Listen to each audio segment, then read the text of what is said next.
오늘 하나님의 말씀은 신약성경 32페이지 마태복음 19장 16절로 26절까지 말씀입니다. 본문을 한번 읽고 말씀을 들으시면 감사하겠습니다. 이 시간 예배드리는 여러분에게 하나님께서 하늘문을 여시고 은혜와 축복을 내려주시기를 주님의 이름으로 축원합니다.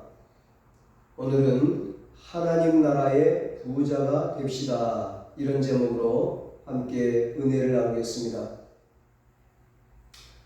지난주에 부자 청년이 재물이 많음으로 근심하며 예수님을 떠나갔다고 했습니다. 그 모습을 보신 예수님께서 뭐라고 말씀하십니까? 오늘 본문 23절, 24절입니다. 예수께서 제자들에게 이르시되 내가 진실로 너희에게 이르노니 부자는 천국에 들어가기가 어려우니라. 다시 너희에게 말하노니 낙타가 바늘귀로 들어가는 것이 부자가 하나님의 나라에 들어가는 것보다 쉬우니라. 예수님이 안타까운 마음으로 말씀하시기를 부자는 천국에 들어가기 참으로 어렵다고 하십니다. 그것도 그냥 가볍게 지나가는 말씀으로 하신 것이 아니라 내가 진실로, 진짜로, 정말로 너희에게 이르노니 강조하시면서 말씀하셨습니다. 우리는 그렇게 부자가 되고 싶어 하는데 예수님은 부자가 천국에 들어가는 것이 어렵다고 하십니다. 예수님은 더 나아가 낙타가 바늘귀로 들어가는 것보다 부자가 하나님의 나라에 들어가는 것이 더 어렵다고 하십니다. 몸집이 큰 낙타가 작은 바늘구멍으로 들어가는 것은 불가능하죠. 그런데 예수님은 이 불가능한 일보다 더 어려운 일이 부자가 천국에 들어가는 것이라고 말씀하십니다. 이것은 낙타가 바늘귀로 들어갈 수 없듯이 부자가 천국에 들어가는 일도 불가능하다는 비유의 말씀입니다. 그런데 성경은, 십자가의 복음은 모든 사람들에게 유효하고 구원의 문은 모든 사람들에게 다 열려 있는데 예수님의 이 말씀대로라면 부자만 예외일까? 부자만 정말 천국에 갈 수 없는 것일까? 모두들 부자가 되고 싶어 안달인 세상에 핵폭탄과도 같은 말씀입니다. 예수님 당시에도 그랬습니다. 모두들 깜짝 놀랐습니다. 그래서 25절에 제자들이 듣고 몹시 놀라 이르되 그렇다면 누가 구원을 얻을 수 있으리까? 물었던 겁니다. 제자들도 설마 했던 것입니다. 본문전의 14절에서 예수님은 어린아이들이 오는 것을 환영하며 천국은 이런 사람들의 것이라고 말씀합니다. 어린아이와 같이 순수한 믿음을 가진 자가 천국에 들어간다는 것이죠.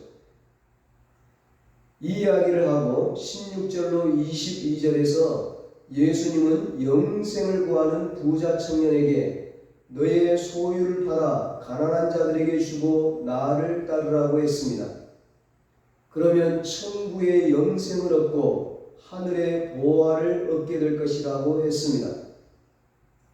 그런데 안타깝게도 부자 청년은 재물이 많음으로 근심하며 예수님을 떠나갔습니다. 예수님을 따른 것이 아니라 재물을 따르고 말았습니다. 순수한 믿음이 아닌 계산된 믿음, 얄팍한 믿음, 거짓된 믿음이었던 것입니다. 당시 이스라엘 유대 사회에서 사람들의 생각 속에 부자가 되는 것은 하나님의 축복의 결과였습니다.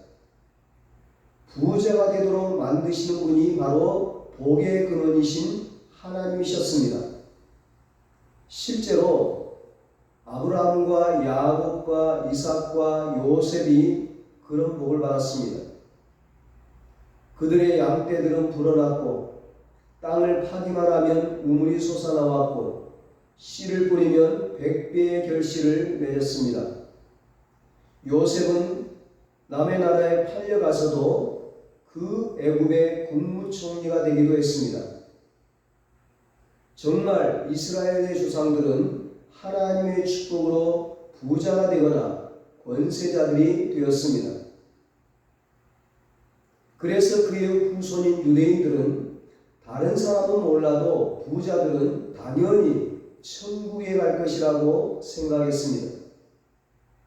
자신들의 조상 중에도 하나님의 백성인, 하나님의 선택받은 백성인 예수 믿는 자기 조상들 중에서도 부자들이 많았기 때문에.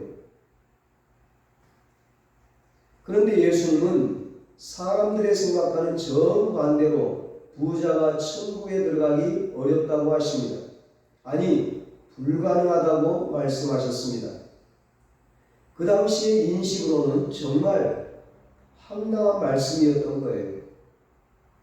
그래서 깜짝 놀란 제자들이, 아니, 부자가 천국에 들어갈 수 없다면 대체 누가 천국에 들어갈 수 있다는 말입니까? 물었던 겁니다. 부자가 된 것이 하나님의 축복이라면 부자는 당연히 천국에 들어가야 하는 것이 맞지 않습니까? 하나님이 부자 되게 하셨는데 하나님께서 그 부자를 천국에서 가로막으시는 것은 앞뒤가 맞지 않습니다.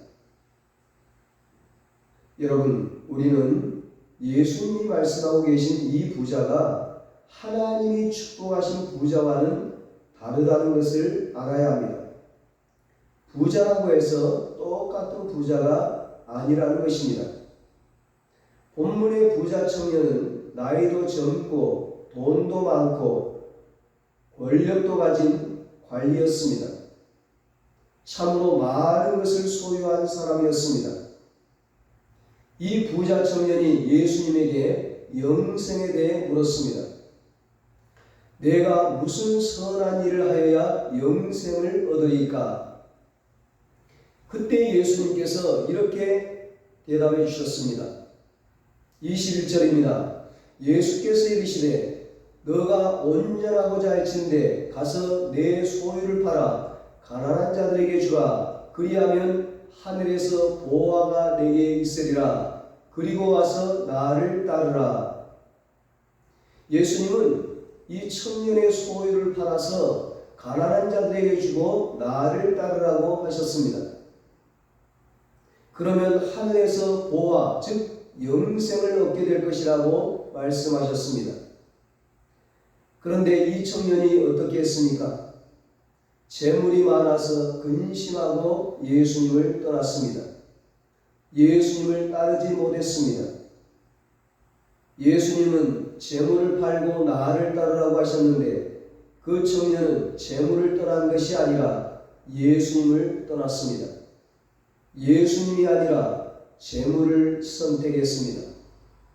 예수님보다, 하나님보다, 하늘나라보다, 영생보다, 천국의 영광과 축복보다 이 땅의 재물을 더 사랑했습니다. 재물이 그의 인생의 주인이었던 것입니다. 재물이 하나님이었던 거예요. 태초에 하나님이 에덴을 만드시고는 사람을 그곳에 살게 하셨습니다.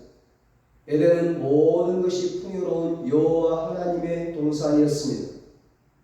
그곳에서는 부자도 없고 가난한 자도 없었습니다.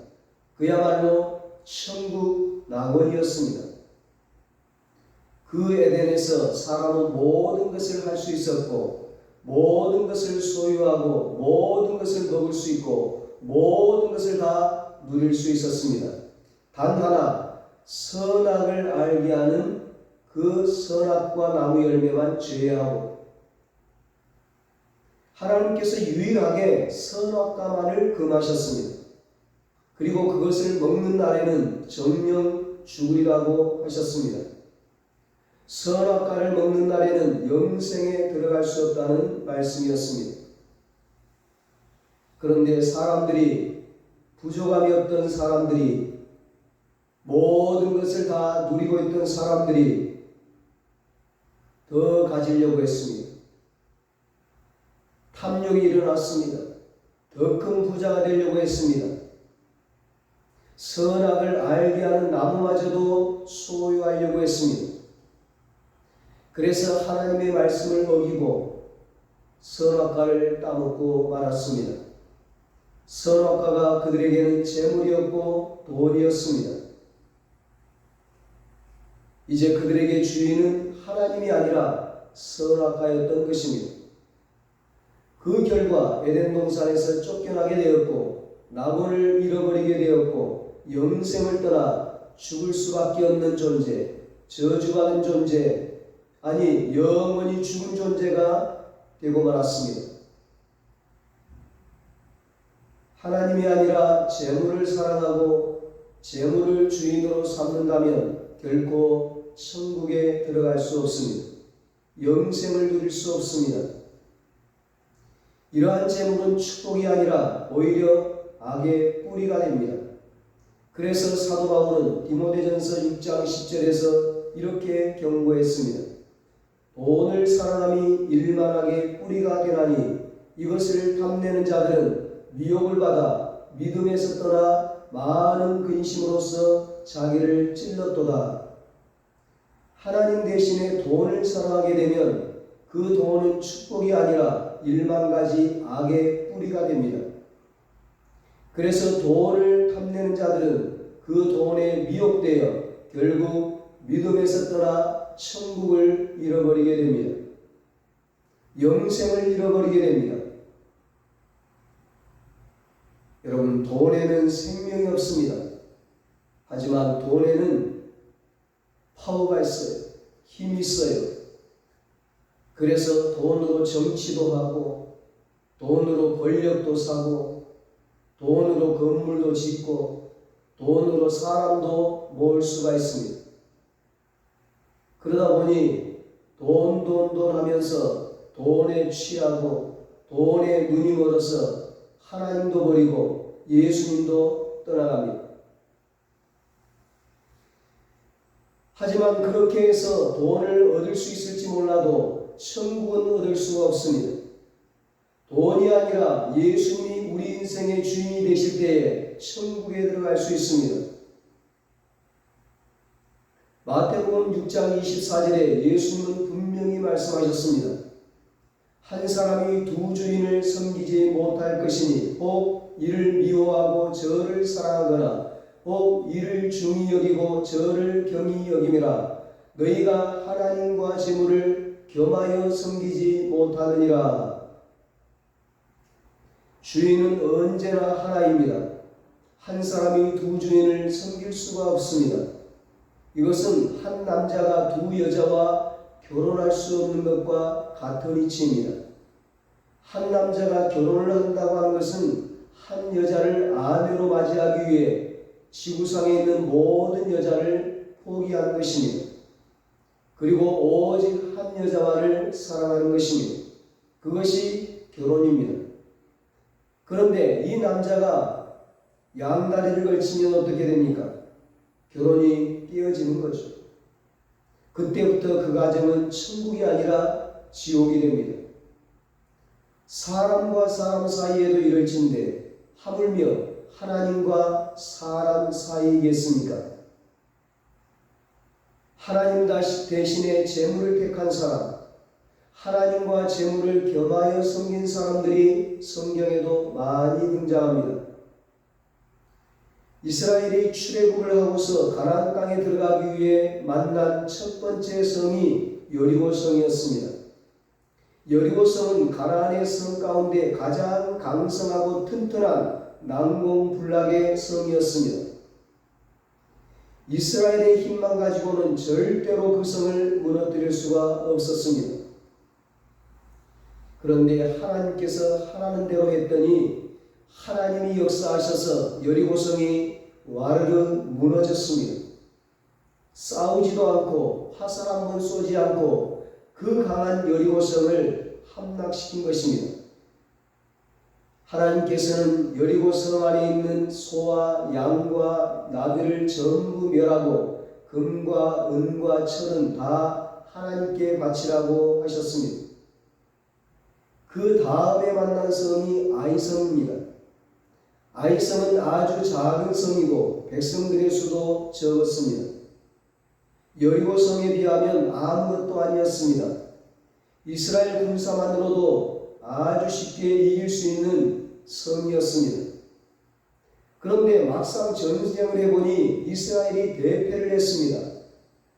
그때 이스라엘을 이끈 지도자가 여호수아였습니다. 모세는 이미 죽었고 그래서 여호수아가 하나님 앞에 엎드려 이게 대체 어찌된 일이냐며 그 이유를 물었습니다. 그러자 하나님께서 이렇게 말씀하셨습니다. 여호수아 7장 11절입니다. 이스라엘이 범죄하여 내가 그들에게 명령한 나의 언약을 어겼으며 또한 그들이 온전히 바친 물건을 가져가고 도둑질하며 속이고 그것을 그들의 물건들 가운데 두었느니라. 여리고성을 점령할 때 하나님께서는 분명히 금과 은과 철을 하나님께 바치라고 하셨습니다. 그런데 이스라엘 백성 가운데 하나님의 말씀을 어기고 그 물건들을 취한 사람이 있었다는 것입니다. 그래서 여호수아가 이스라엘 백성들을 다 모아놓고 제비를 뽑습니다.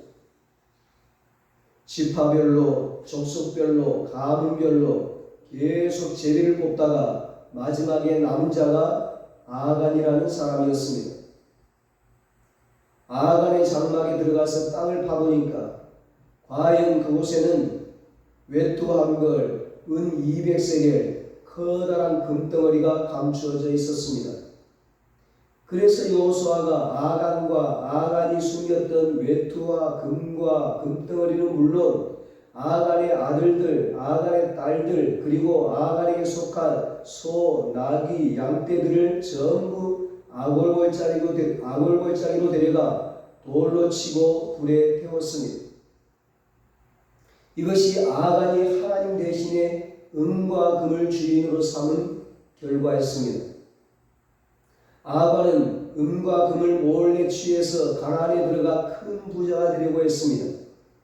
하지만 은과 금 때문에 가나안에 들어가지 못하고 돌에 맞아 죽었습니다. 가나안은 천국을 상징합니다. 아간은 하나님의 말씀을 버리고 재물의 욕심을 부리다가 천국인 가나안에 들어가지 못하고 온 가족이 함께 망했습니다. 아간만 그런 것이 아닙니다.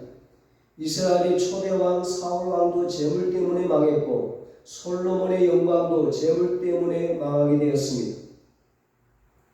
예수님의 제자 가룟 유다도 은 30냥 때문에 망했습니다. 사도행전 5장의 아나니아와 삽비라 부부도 하나님께 드릴 헌금을 드리지 않고 감추었다가 죽고 말았습니다. 예수님이 오늘 본문에서 말씀하시는 부자는 바로 이 아간과 같고 사울왕과 같고 가룟 유다와 같고 아나니아와 삽비라 같은 부자입니다. 하나님보다 돈을 더 숭배하고 하나님보다 돈을 더 사랑하는 부자는 결코 천국에 들어갈 수가 없습니다. 돈은 결코 영생을 주는 신이 될 수 없기 때문입니다. 예수님은 결론적으로 이렇게 말씀하십니다. 본문 26절입니다. 예수께서 그들을 보시며 이르시되 사람으로서는 할 수 없으나 하나님으로서는 다 하실 수 있느니라. 아멘.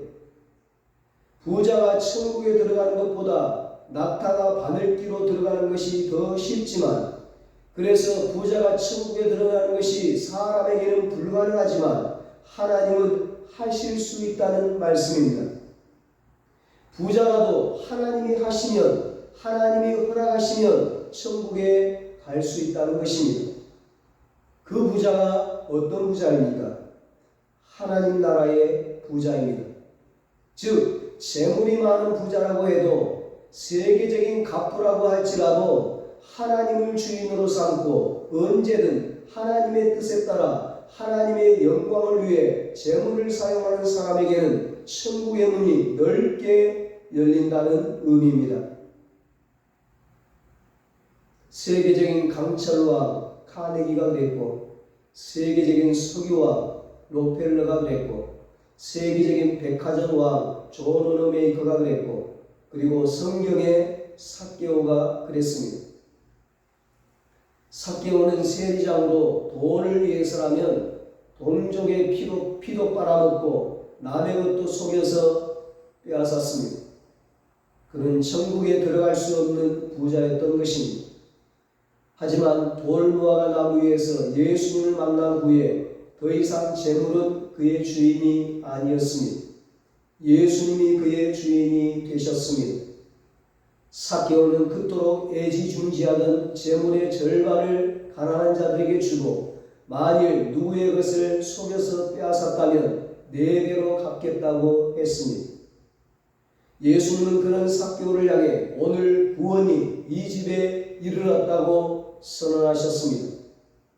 부자 삭개오에게 굳게 닫혀있던 천국의 문이 열리는 순간이었습니다.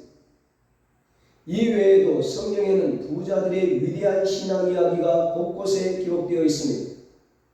십자가에 달려 죽으신 예수님의 시신을 안치하기 위해 새 무덤을 내어드린 아리마대 부자 요셉이 그러했습니다. 빌립보 교회를 위해 헌신한 자주색 옷감 장수 루디아가 그랬고, 고린도 교회의 기둥이 된 천막 사업가 브리스길라와 아굴라 부부가 그러했습니다. 그들은 모두 부자였지만 재물을 주인으로 삼지 않고 오직 주인 대신 예수 그리스도를 따랐습니다. 부자 아리마대 요셉이 드렸던 새 무덤에서 예수 그리스도의 부활의 역사가 나타났고, 부자 루디아의 헌신으로 유럽 최초의 교회인 빌립보 교회가 세워졌고, 부자 브리스길라와 아굴라 부부의 헌신으로 고린도 교회는 그 시대에 진리를 전할 수가 있었습니다.